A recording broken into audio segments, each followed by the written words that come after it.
Hey guys, this is Brian Drury here of Overcoming Graduation. Just wanted to let you all know that in today's morning commute, before we dive into it, there's going to be some audio glitches. Now, I realized that the current recording equipment I have, which right now, let's be honest, is just a headset, isn't doing the best job. There's some times where the audio cuts, there's times where it chops. So guys, I am aware as I go through and re-listen and am recording these, I'm very conscious and very aware of bringing things that are valuable to you. Now, a big piece of this is having morning commutes be off the cuff and imperfect, but I also want to make sure that the quality doesn't deteriorate to the point where the message can't come through.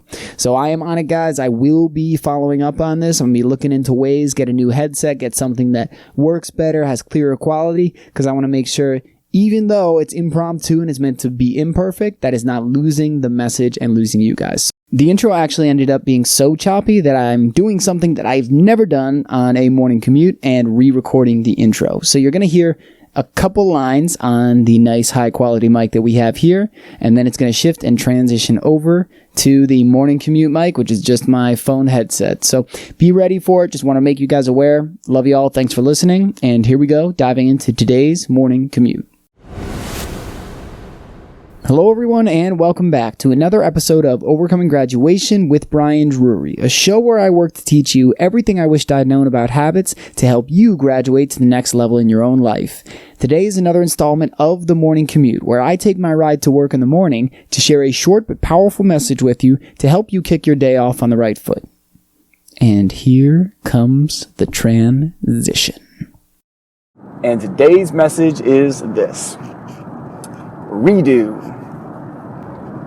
This morning, the alarm went off, took a few minutes, got myself up, got ready, boom, I'm into my morning planks. Then, morning hydration. Then, downstairs, contacts in, teeth brushed. Then let's do some pull-ups. Great, got my morning pull-ups done. Right into some power yoga. Awesome. Good. Kicking off my day the way I wanted. I'm finally getting back into my morning routine. I'm finally feeling that flow and that consistency and that excitement. And then I'm like, I'm going to work a little bit on one of the pages for Morning Mastery. And by the time this comes out, Morning Mastery will either be close to being underway or already underway. But I was building one of the sheets that supports the Morning Mastery, one of the trackers. And I had spent some time yesterday finishing it up, putting the final touches. I had everything locked up, but I wanted to make one small change. And so I built this complicated spreadsheet in Excel, and I had locked it so that only the cells that I wanted people to be able to edit were able to be edited. And I put a password on it. And I went in this morning, still a little groggy, still a little fuzzy. I've got my tea, I had done my workouts and things, so I was more woken up. But my brain doesn't really feel like it's firing on all cylinders yet. And I say, okay, you know what? Time to just make that one change. And then I can prep the email and set that up in my automation, put it into my scheduling so that it'll go out automatically. And I'm getting ready to do all that because that's the step I wanted to take today in the morning. Then I got to enter the password so that I can make the changes, and it says it's wrong. And I'm like, I could have swore I tried again, wrong. Maybe it was this, wrong. I don't think it was this, but maybe let me try, wrong. And as you can imagine, try after try after try, I couldn't remember the damn password that I made yesterday. And I didn't do anything complicated. I just did it so that it was protected, so that someone didn't accidentally overwrite something in the sheet or mess up one of the formulas or something, so that it all can stay nice and clean. And I'm just sitting there starting to get frustrated with myself. And started to get frustrated at Excel, as if it's Excel's fault. Like, really? Really? You're not just going to let me into my own damn sheet? And if I actually checked myself, I'd go, well, Brian, technically you are keeping you out of your sheet, but, you know, just saying.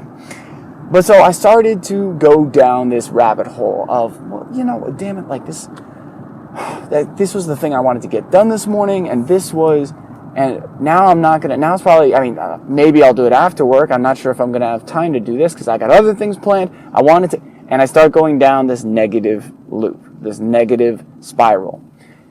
And as I'm sitting there going through this negative spiral, I'm like, let me just try something. Let me see if I just copy and paste the existing stuff into a new sheet. Will it still be locked? Or can I just do that and kind of replicate it fairly quickly? And I saw that if I just copy and paste, I'm good. I got 7 tabs to copy and paste. Then I'll have to redo the formulas and redo a couple things. But it would be a way to get it done instead of just sitting there entering passwords over and over and over. So instead of continuing down the spiral, I paused for a second and I said, okay, how much time do I have? I got 15 minutes? All right. Maybe I will remember the password, because part of me just said, just leave it and go do something else and wait for the password to come back. And once that password comes back, then I will do this. But then I checked myself and I stepped back and I said, Brian, is it important to you that this gets done? I said, yes. Is it important to this program and everyone who's going to be supported by this program? I said, yes. Do you want to wait? No. What can you do right now? And I said, all right. And I stopped the pity party and I stopped all the bitching and moaning, and all that time and energy that was going to bitching and moaning. Within 10, 15 minutes, I had the sheet almost completely back up and ready to go. And I said, okay, I need to get going and finish up getting ready for work, so I will get ready. And when I get to work, if I have time before work starts, I'll do a little bit more work. If not, I'll do it after work. And so instead of leaving the morning and kicking off my morning with, shit, oh man, now the whole day's off because I didn't get done what I expected to. Instead, now it's, hey man, great job getting done what you could. Things don't always go to plan. And you'll get it done later today. It's all good. It's about the steps. You took more steps than you would have had you just continued down that negative spiral. So I had to redo it. I had to redo the sheet, but it didn't take nearly as long as building it from scratch.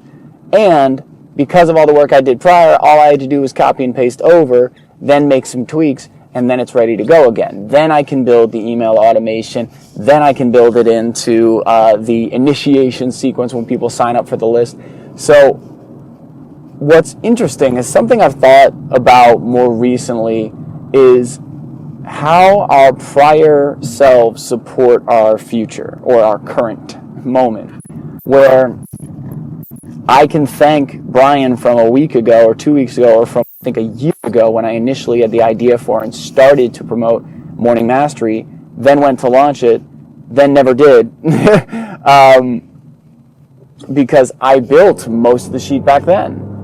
And then more recently when I said, you know what, it's time, I'm actually going to do this. I need this, I want this. I know a lot of people expressed interest in this. I want them to be able to do it. I want to do it with them. So it's like that prior work led to less time and energy needing to be exerted in the present in order to get to a result. So although we might look at certain things in our lives and say, it's not happening yet, it's not happening fast enough, it's not going the way I want, it's not done yet. If you look at it more as successive steps in progress, it's almost like you're building a house and you've laid a couple bricks. So even if you were building the foundation for a house and you just put down one brick, next time you come back, even if it's years later, that's one less brick that you need to put down. And it can be really frustrating at times to look at the house and feel like nothing's happening. Let's say you put down 2 bricks a day and you need 10,000 bricks to make this house. I have no idea, but let's say you need 10,000. You put down 2 bricks a day. After a while, you might feel like, I'm doing all this work and nothing's happening. And there are times where literally we're doing very minimal work and going, I'm putting in all this effort. We make this big deal about it. Moving 2 bricks takes 2 seconds. But we can look at that foundation and go, you know, it's barely moving. Like nothing's changing. I can't see the results yet. It doesn't look any different. It barely looks different. I'm only getting slightly more downloads or slightly more sales or slightly more of this. I'm not seeing the result. I'm working out 10 minutes a day. I haven't lost 1,000 pounds. Probably don't want to lose 1,000. Let's just say 50, 20, whatever. But it's those incremental steps that help us grow to that point, because at some point, if you keep consistent, even just doing 2 bricks a day,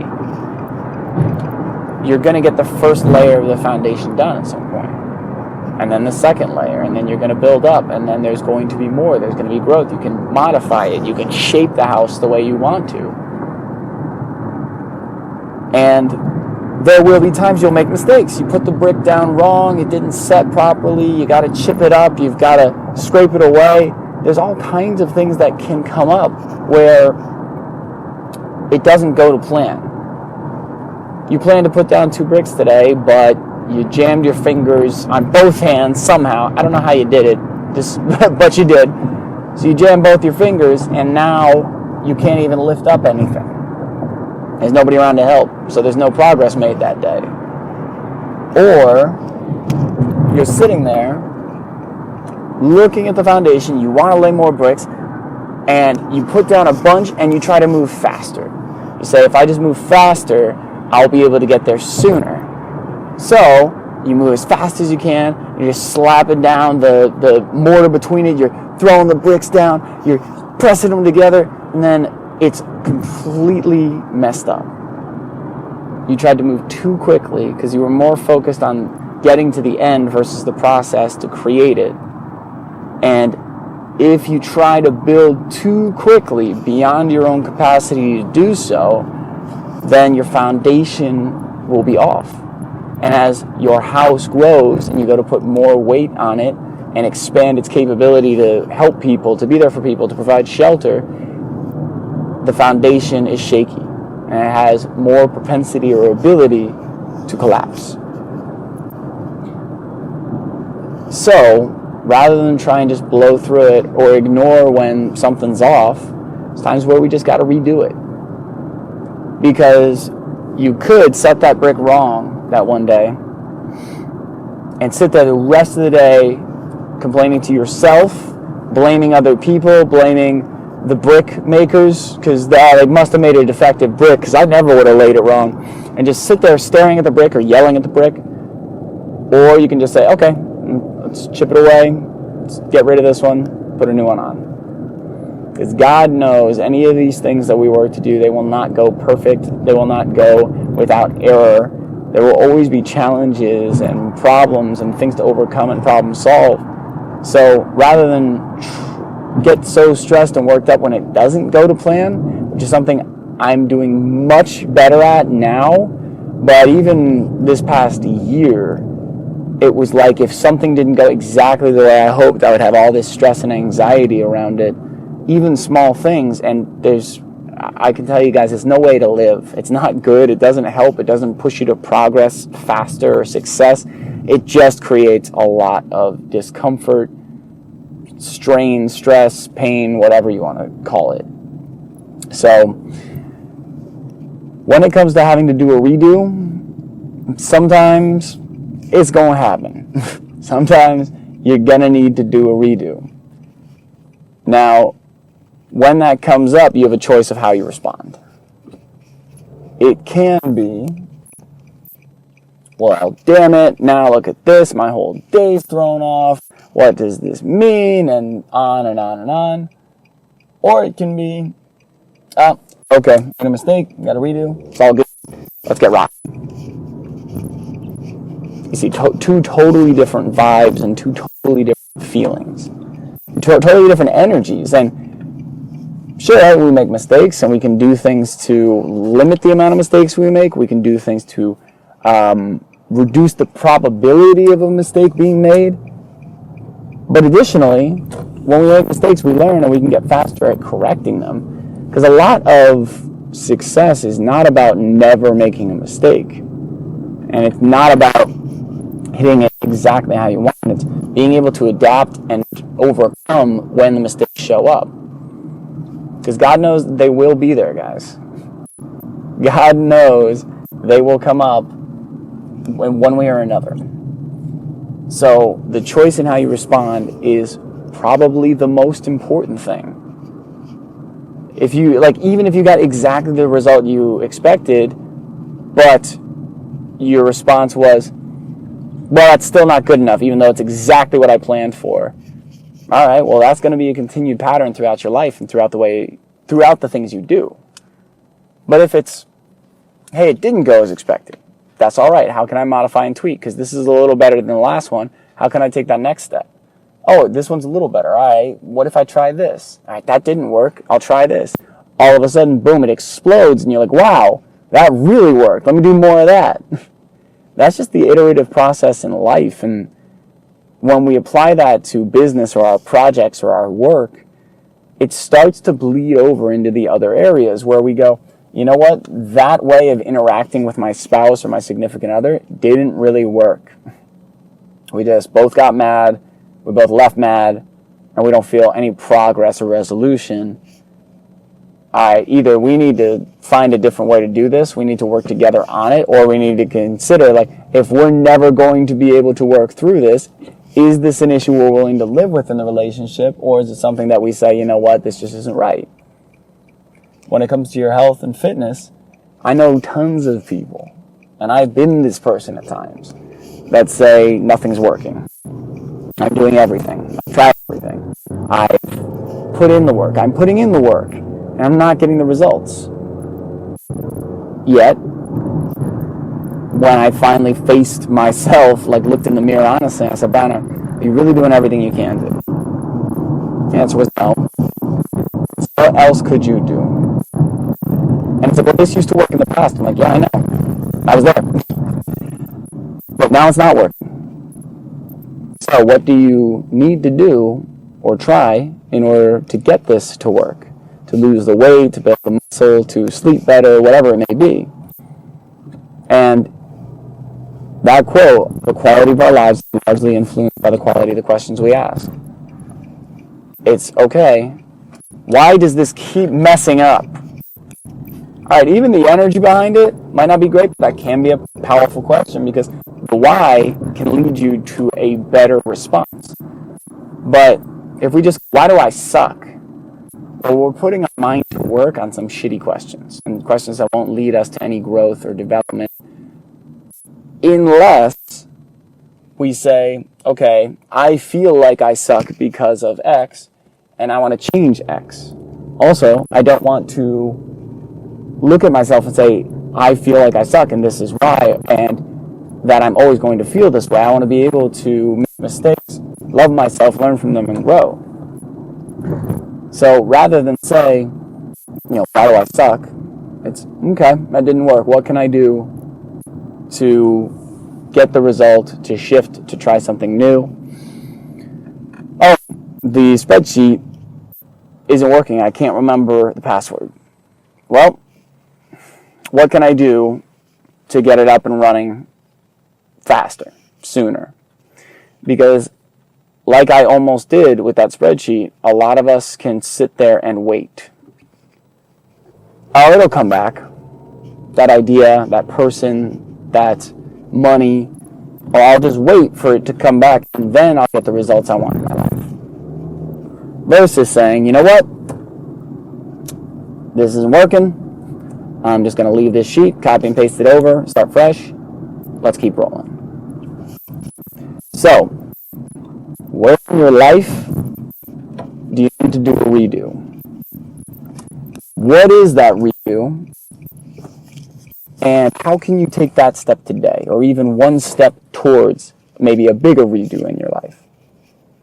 And as you do this, think about the attitude you create for yourself around doing it again. Because if it becomes a fun experiment, like, well, hey, you know what? Let's see what happens. And let's try it again. And I actually really like this, and I do want this in my life. I want to be able to have this business. I want to be able to serve people. I want to be able to create programs that help change people's lives in the ways they want to change them. So I'm going to give it another shot. Or I really do want a committed, loving relationship. Or I do want to date multiple people, to learn more about what I want and be very open and candid with those people about that fact. Okay. Well, how can I get out there and learn more and grow and connect with people that I share more with? How can I avoid some of my previous mistakes? And how can I step more into who I want to be? Those types of questions lead to great things. And those types of redos lead to some really beautiful things too. So, let's take those redo steps today, guys. Let's have a redo. Let's be easy on ourselves. And let's get done what we want to get done. If you haven't already, speaking of morning mastery, if you haven't already signed up, please go to overcominggraduation.com/morningmastery to sign up for the free 30-day challenge, which will launch November 21st, 2018. And it will also be in the show notes here, so you can get it there as well. This 30-day challenge is going to combine a bunch of the different principles that I've used to change so many different habits in my own life and the lives of my clients to help myself and you guys take control of our mornings for good. Because this is something that I need right now. And this is something that I want to share with you. So we're going to use group accountability, shared tracking, goal setting, and a variety of other techniques to make sure that this is the most successful you've ever been taking control of your morning. If you haven't already, be sure to subscribe to the podcast on iTunes or on Stitcher. And if this episode was of value to you, be sure to share it out with your friends and following so that more people can benefit from this message. I would love to see some people screenshotting the episode, tag me, put your favorite quote, put your favorite moment from it up on Instagram, and you can tag at Overcoming Graduation. Would love to see what your takeaways were from this episode. And if you'd love to reach out to me directly to ask questions, talk about coaching, learn more about morning mastery, or just share a funny quote, reach out to Brian at overcominggraduation.com. I love you all. Thank you all for being a part of this, and I will be talking to you all again real soon.